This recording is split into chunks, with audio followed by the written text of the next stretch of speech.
परिवार था, मेरा परिवार था, आज भी है और कल भी रहेगा।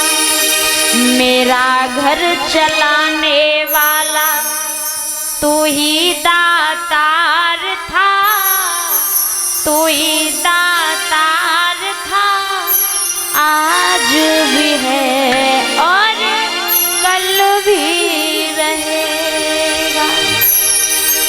बूढ़ी कुमारी कहने लगी, लाला मेरा घर परिवार सभी उस परमपिता परमात्मा के भरोसे चल रहा है, और मुझे कल भी भरोसा था, आज भी है और हमेशा रहेगा। परीक्षित महाराज, लोग इस संसार के लोगों पर भरोसा कर लेते हैं, पर लेकिन उस परमपिता परमात्मा पे भरोसा नहीं करते। याद रखना, ये संसार मतलबी है कि मतलब की दुनियादारी, मतलब की रिश्तेदारी, मतलब की दुनिया है, मतलब के रिश्ते नाते हैं। परीक्षित महाराज जी, कभी आप अपने ससुराल तो गए होंगे, गए हो? ससुराल में 4 दिन रुक के देख लेना। रुकते नहीं हो? अच्छा, रुक जाया करो कभी कभी तो। कबूतर भुल गए वो खा जाओ करो, क्या पूड़ी खाए पे रहा तो। ससुराल में 4 दिन रुकना। पहले दिन तो मटर पनीर मिलेगा, छेना मिलेंगे, रबड़ी मिलेगी, रसगुल्ला मिलेंगे, सब मिलेगा। दूसरे दिन घी से चिपर के रोटी आ जाएंगी, घी लगा करके। अब तीसरे दिन पराठे ने पे नंबर आ जाओ, और चौथे दिन तो सब्जी ना मिलेगी, चटनी से ही नंबर आ जाओ। तो ये दुनिया मतलबी है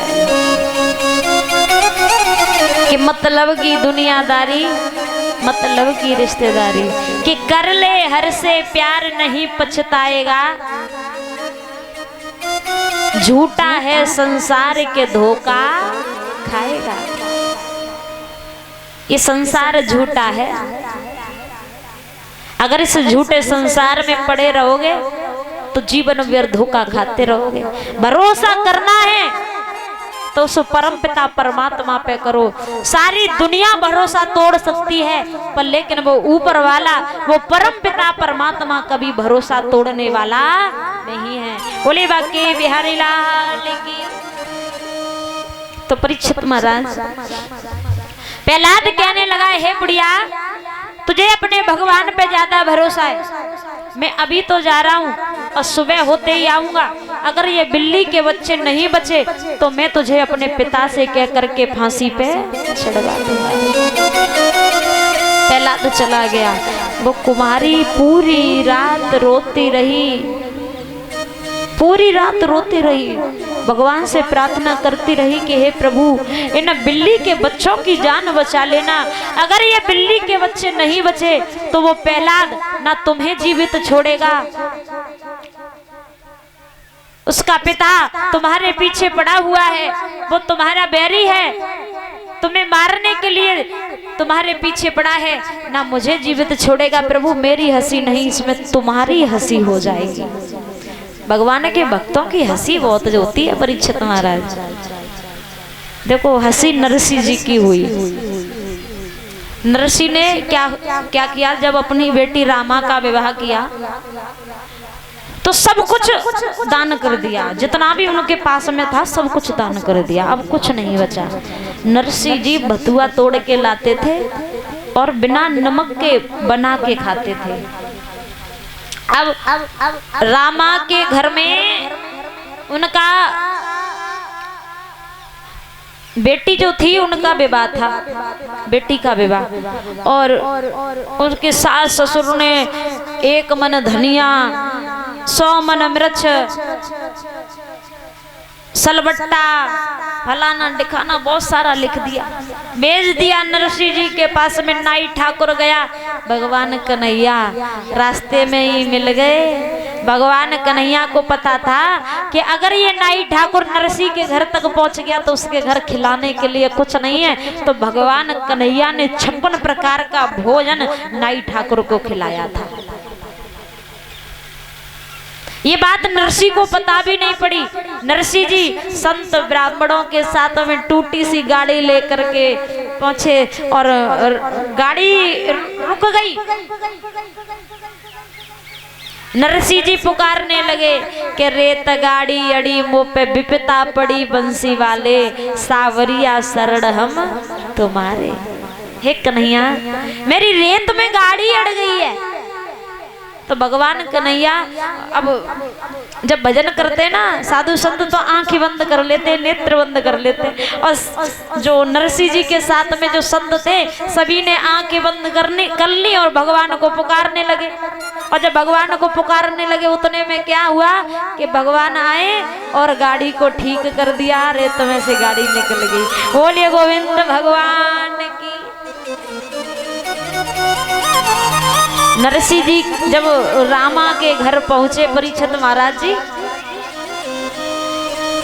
तो जब रामा के ससुराल वालों को पता पड़ा कि कुछ लेके नहीं आया, फटे हुए कपड़े पहना, तो दूर खिरक में जाके वास कर दिया। रामा चुपके से मिलने आई, अपने पिता से कहा कि हे पिताजी, जब तुम्हारे पास में कुछ था नहीं तो यहाँ आए क्यों हंसी कराने के लिए? मेरी सास बड़ी लड़ाकू है, ताने मारेगी। जब पिता की स्थिति देखी तो सर्दियों का समय था परीक्षित महाराज जी, तो रामा ने अपनी सास से कहा कि मेरे पिताजी को थोड़ा गर्म पानी भिजवा दो। तो रामा की सास ने खौलता हुआ पानी जब भेजा नायन के द्वारा, ठकुरानी के द्वारा, तो महाराज जैसे ही नरसी जी ने हाथ उसमें डुबाया तो नरसी जी का हाथ जल गया। जो नायन थी ना, अब देखो कितनी वो होती है, नाई ठाकुर पे ज्यादा कुछ तो होता नहीं। नाई ठाकुरान भी ताना मारने लगी कि अगर इतना ही बड़ा तू महात्मा है तो जल बरसा के स्नान कर ले, पानी बरसा के नहा ले। तो नरसी जी ने ठाकुर जी से प्रार्थना की तो जल की वर्षा हुई, नरसी जी ने स्नान किया। अब जब भात भरने की बारी आई तो नरसी जी कुछ लेके गए नहीं, कुछ था नहीं, बस भरोसा था किस पर? ठाकुर जी पर। जब भरोसा था केवल कृष्ण कन्हैया पर। परीक्षित महाराज जी जैसे ही दरवाजे पर पहुंचे ना तो भगवान कन्हैया बथैया बन के पहुंच गए रामा के यहाँ। और जो उसमें लिखा था, अगर 1 मन लिखा था तो 100 मन दिया, 50 किलो लिखा था तो 100 किलो दिया, दूना करके दिया, 1-1 करोड़ की चुनरी दी। तो जिसका कोई नहीं होता ना, उसका परम पिता परमात्मा होता है, वो ठाकुर होता है, वो गोविंद होता है, वो वाक्य विहारी होता है। बोलिए वाक्य विहारी लाल की, बोलिए भागवत महापुराण की, बोले जय जय श्री राधे श्याम। तो हरिहर गंगा जी के किनारे व्यास नंदन सुखदेव जी वर्णन करने लगे, हे राजन परीक्षित, जैसे ही सुबह भई तो सुबह होते ही प्रहलाद बूढ़ी कुम्हारी के पास में आंखें मीटते हुए पहुंच गए। कहने लगे, कुम्हारी बर्तन निकाल, मैं भी तो देखूं तेरा भगवान बिल्ली के बच्चों को बचाने के लिए आया या नहीं आया। तो बूढ़ी कुम्हारी जब बर्तन निकालने लगी ना तो भगवान से विनय करने लगी कि कुमरी करे विचार रे, और सुनो मेरे भगवान रे, धोखा से दब गए आभा में बिल्ली के सुत चार रे, कुमरी करे विचार रे।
बोलिए रामचंद्र भगवान की कि कौतिक दियो दिखाई राम ने, 4 घड़ा रहे कच्चे हैं और उन्हीं घड़े के बीच में बच गए बिल्ली के वे बच्चे हैं। भगवान की ऐसी कृपा हुई कि उस अभा के अंदर 4 घड़े कच्चे रह जाते हैं और उन्हीं 4 घड़े के अंदर बिल्ली के बच्चों की जान बच जाती है। जब कुमारी ने बर्तन निकाले और उन 4 घड़ों को निकाला तो महाराज बिल्ली के बच्चे जब उन 4 घड़ों में से निकल के प्रहलाद के सामने भागे तो प्रहलाद ने बूढ़ी कुमारी के चरणों को पकड़ लिया। प्रहलाद कहने लगे, हे माँ, आज तूने मुझे भगवान का दर्शन करवा दिया। आज मुझे भरोसा हो गया कि परमपिता परमात्मा होता है, भगवान है। अब प्रहलाद पर भगवान की भक्ति का ऐसा रंग चढ़ा कि प्रहलाद जहां भी जाए वहीं राम राम राम राम कहने लगे कि अब तो चटशाला में जाकर चट अपना रंग जमाने लगा, बच्चों को कथा सुनाने लगा, वह राम राम कहलवाने लगा। 2 अक्षर मानो शेष रहे उस प्रेम पाठ की माला में, जय राम हरे छा गया शोर चटशाला में। आश्रम में भी राम राम कहलवाने लगे। शरणामृत ने प्रहलाद को बहुत समझाया। जब प्रहलाद नहीं माना तो शरणामृत ने प्रहलाद का हाथ पकड़ा और हाथ पकड़ के हिरण्यकश्यप के पास लेकर के आए। जब प्रहलाद ने अपने पिता हिरण्यकश्यप को देखा तो हाथ जोड़ के बोला, पिताजी राम राम। और जैसे ही राम का नाम सुना हिरण्यकश्यप बोला, क्यों रे प्रहलाद, एक बात बता, ये राम का नाम किसने सिखाया तुझे? और तुझे पता नहीं ये राम जो है हमारा दुश्मन है, ये विष्णु हमारा दुश्मन है। परीक्षित महाराज, प्रहलाद कहने लगा, पिताजी मैं राम का नाम लेना नहीं छोड़ूंगा, चाहे मेरे शरीर से प्राण निकल जाएं, प्राण त्याग सकता हूं पर लेकिन राम का नाम नहीं त्यागूंगा। तो हिरण्यकश्यप रानी कयादू के पास में प्रहलाद को लेकर के पहुंचा और कहा कि हे रानी, अपने पुत्र को समझाओ कि ये राम का नाम लेना छोड़ दे, अगर ना माने तो इसे दूध में मिलाकर के जहर पिला दो। रानी कयादू ने प्रहलाद को समझाया, प्रहलाद नहीं माने तो रानी कयादू अपने पति की आज्ञा का पालन करने लगी। दूध में जहर मिलाया, जब प्रहलाद को दिया तो राम का नाम लेकर के प्रहलाद उस दूध को पी जाते हैं, जहर का अमृत बन गया। बोलिए वृंदावन बिहारी लाल की। कि राम का नाम लेकर जो मर जाएंगे वो अमर नाम दुनिया में कर जाएंगे। ये ना पूछो कि मर कर किधर जाएंगे, वो जिधर भेज देगा उधर जाएंगे। परीक्षित महाराज, प्रहलाद ने कहा कि हे पिताजी, पहले तो मैं मरूंगा नहीं। मरूंगा क्यों नहीं? क्योंकि मुझे राम का नाम बहुत प्यारा है। अगर मर भी गया तो मर के भी अमर हो जाऊंगा, क्योंकि जो राम का नाम लेकर के मर जाते वो तो मर के भी अमर हो जाते हैं। हिरण्यकश्यप ने प्रहलाद को फांसी पे चढ़वाया। परीक्षित महाराज, भाभी से बहुत बतला रहे हो आप, हाँ? बोलिए गोविंद भगवान की। तो परीक्षित महाराज प्रहलाद को फांसी पे चढ़वाया, फूलों का हार बन गया, तत्ते तेल कढ़ाई में कराए, प्रहलाद को तत्ते तेल कढ़ाई में गिरवाया, शीतल हो गए, ठंडे हो गए, हाथियों से कुचलवाया, पर्वत से नीचे गिरवाया, भगवान ने गोदी में